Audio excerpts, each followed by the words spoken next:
So I'm Jane Rook. I'm 67 years old. I started at the end of May in 24. Over the last few years, if I'm really honest, not a lot. I'd done some tentative dabbling in a few weights with a friend at home, but it hadn't really amounted to anything, and it wasn't very serious in how it might improve my health and well-being.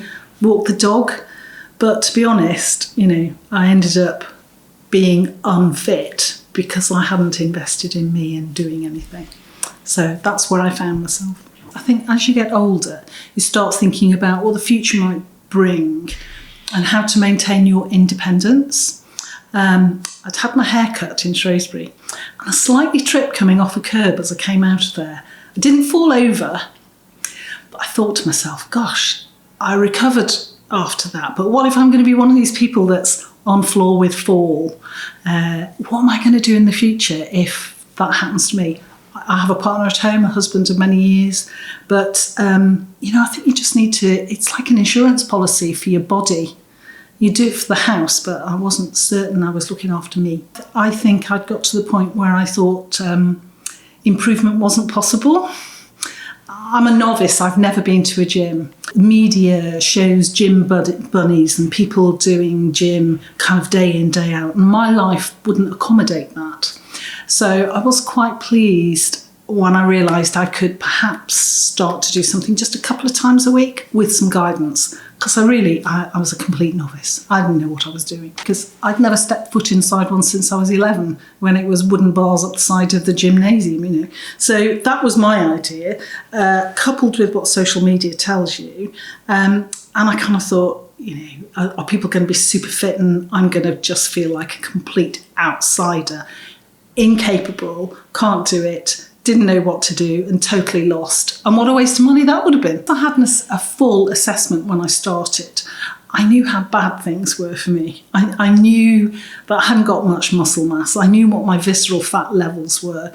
One or two other things that I was told, and I thought, I've got the body I've got because I haven't done anything. So let's just give this, it almost felt like a last chance saloon. What can I do to make this better? I wanted to lose some weight. But I wanted to be stronger so that I could carry on with the compost bags and the wheelbarrows and all the stuff that you do at home. As I say, independence is really key for me. And I wanted to do something that meant that it wasn't left to chance, I suppose. There's a wonderful little printout that I haven't got with me today, but which tells me that I have lost some visceral fat. I have improved my muscle. My bones are much stronger. I actually wasn't really interested in this right at the beginning, but now all of a sudden it seems like a really important feature. I would also say I had some surgery on my foot back in November and had to sit on the sofa for 2 weeks. And in that 2 weeks, I lost 3% of my muscle mass. Now, as someone who hasn't been remotely interested in what my muscle mass has been for 67 years, it seemed amazing that I was actually interested in the fact that that was such a negative thing that had happened. So I thought that actually gave me even more of a boost, if you see what I mean. And now I'm just thinking, well, I can do some of this stuff I see these other people do. And it's given me a bit more confidence to have a go. So, I've lost a stone in weight.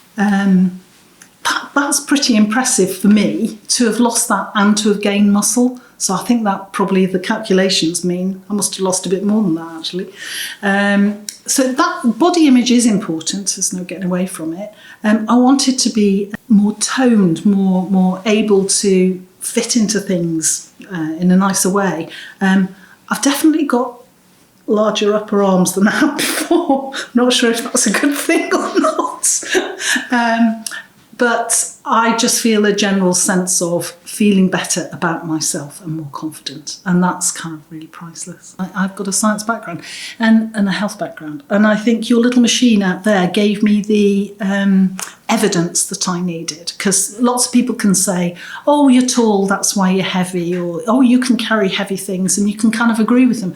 So having something completely anonymous, like a little machine, telling you that actually, do you know what, you're 400% Mrs. Blobby here. Or your bones are okay, but they could be better. I think for me, that gave me a lot of powerful thinking about, well, what was I going to do to take back some control over me? And actually taking back control over yourself and having sort of empowerment and advocacy for yourself. It's really important. As a complete novice, you don't know what you don't know. If the last time you were in a gym, you were 11 years old and it was all about bunny hops on a wooden plank, how would you know that some of the things that you do here would have such a profound effect on your daily living? Emptying the bins, moving a table, the wheelbarrow, the compost buckets, all that kind of jazz. You don't know how hard it was for you before until you start doing it and you think, well, this is easy. And I think that's quite profound, really, as you get older. You know, it just feels just remarkable and empowering, if you like, that as a woman, as you get older, people have expectations, if you've got grey hair and you're older, of what you're capable of. And I just really like to just do a bit of myth busting here. I didn't know what to expect, and true to say that the coaches have been all universally extremely focused on getting the best out of you in the most generous and compassionate way. Nobody's ever made me feel inadequate, incapable, doing something wrong. And they've always focused on getting the best out of me with my technique. We're not looking at Olympic standards here. We're looking at just doing it so you don't hurt yourself and that you get the best for the time you invest, I suppose. And I think MEE-FIT's done that. And I think a byproduct, an unintended consequence in a way, is the community of people that you join. And they're all really generous and kind as well. And because everyone's in it together and the only person you're competing against is yourself. It isn't about anybody else. I'd say think back to all the things that you've thought about doing and haven't done, or have done and hasn't worked, and think, well, this is a bit different. It's unique, I think, in the world. I don't know of any other gym that's focused on looking at people's health and well-being in such a personal, impactful way. I'd say, what have you got to lose? Have a go. Go for a tester. Do a 4-week trial. See if it works. I would also say try different times of the day, because I've realised I'm not a morning exercise person. I'm definitely a 4 o'clock girl. So 4 o'clock's fine for me. I have my life, I do my life, I do the gym. I treat it a bit like medication. I do it twice a week. It's non-negotiable. I have to do it. I would not take any medication, so this is, in a way, even more important. So I'd say do that. It was a bit of a gut feeling coming here, to be honest. I think the personal nature of the support and intervention is second to none. I can't imagine going to another gym and you just wander in and have a go at different things would have this desired result. Because I wouldn't do it. I'd pretend, or I'd do it incorrectly, or I wouldn't challenge myself sufficiently. It's not just the cost of coming, it's the cost of your time, because it takes me half an hour to drive here and half an hour back. So that's 2 hours twice a week. So that's 4 hours a week. It's less than half a day a week investment in me. I've got to say it's probably the best investment I've done, wow, gosh, for years.